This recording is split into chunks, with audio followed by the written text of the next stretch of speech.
আরও একটি ঝর্ণার সন্ধান পেয়েছি। ঝর্ণা না, ঝেরি। এটা অনেক বড় বড় পাথর, দেখেন গাছ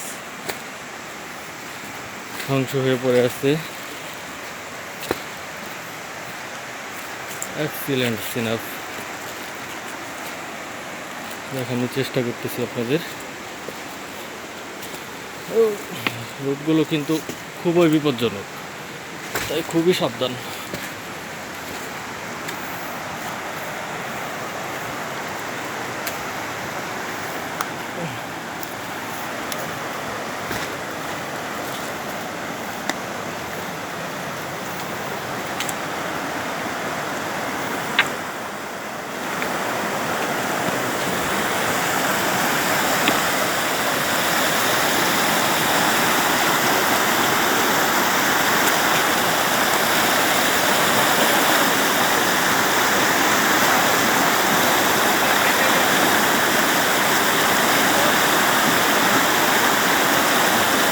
খুবই সুন্দর একটা ঝর্ণা।